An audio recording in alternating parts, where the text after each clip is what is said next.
도쿄로 상경한 친구에게 들은 이야기입니다. 친구는 깊은 산속 마을에서 살았다고 합니다. 그 마을에서는 대지주인 집안이 권력을 잡고 있어 일부에서는 님이라고 불릴 정도로 숭배받았다고 합니다. 당시 친구는 그 집안이 비정상적이라고 생각했다고 합니다. 너무나도 완벽했기 때문이었습니다. 흥미가 생겨 왜 그런데? 라고 묻자 친구는 자신이 겪은 이야기를 들려주었습니다. 친구네 집은 마을에서 평균보다 조금 괜찮은 정도 위치였다고 합니다. 마을 노인들은 누구나 지주 집안을 숭상했습니다. 당시만 해도 친구는 마음에 안 들지만 저 녀석들은 다들 상당히 실력이 있어. 시험에서 다들 만점 가까이 맞으니까 성적도 좋고 운동신경도 뛰어나서 마라톤을 뛰어도 거의 1등이지. 하지만 뭔가 이상해.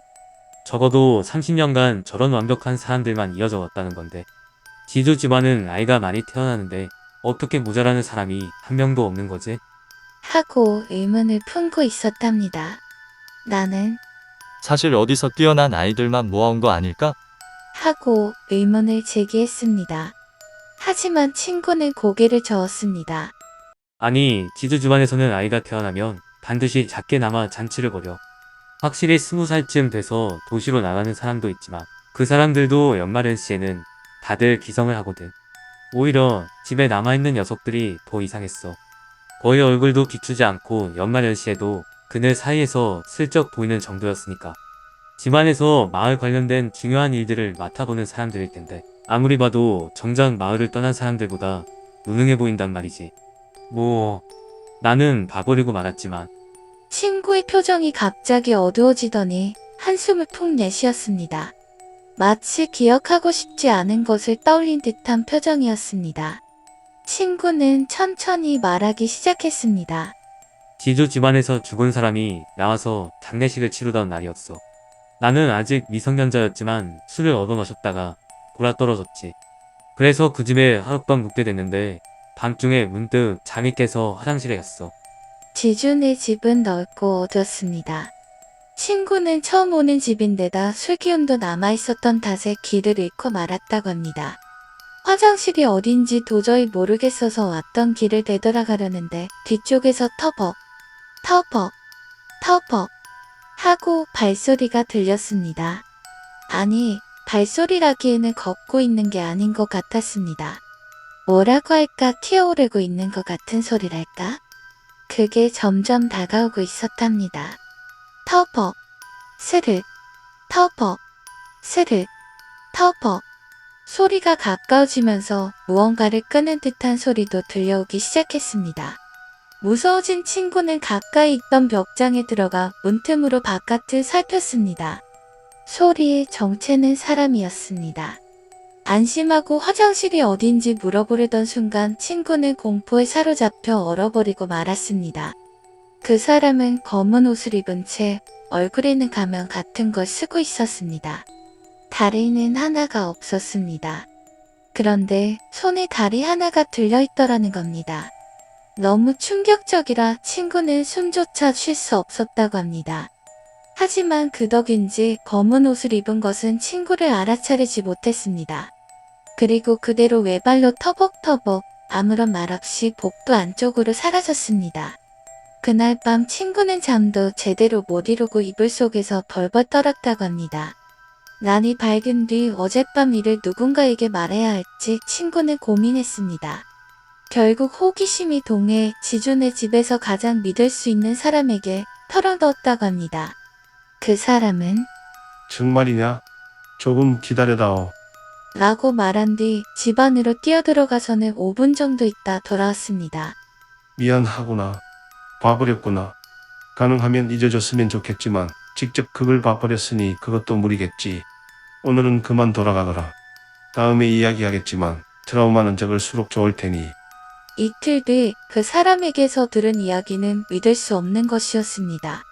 그 검은 옷을 입은 것은 대대로 지주 집안에 씌어있는 귀신이라는 것입니다. 그 녀석이 홀로 무언가를 하는 것은 아니지만 어느 조건에 맞는 사람에게 씌어서 어느 조건에 맞는 사람에게 무언가를 한다고 합니다. 그 조건에 대해서는 듣지 못했지만 상상하기 어렵지 않았습니다. 귀신은 집안의 낙오자에게 씌이는 거겠죠. 그리고 낙오자 후보에게 낙오자의 낙인을 찍는 겁니다. 낙오의 조건은 스펙이 모자란 자, 그들에게 검은 옷을 입은 놈이 낙인을 찍어버리는 겁니다.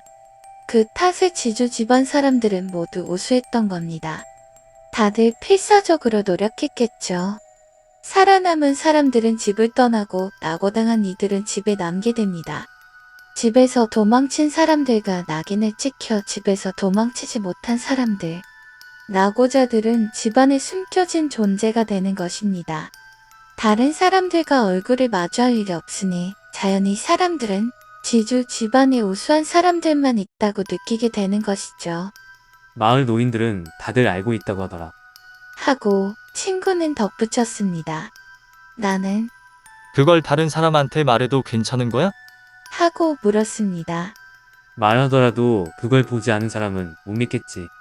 게다가 지주 집안은 여기저기 연줄이 다 있다고. 지방선거도 지주 집안에서 밀어주는 사람이 무조건 당선되고 말이야. 얼마 전에 낙오자 후보로 보이던 놈 중 하나가 죽었어.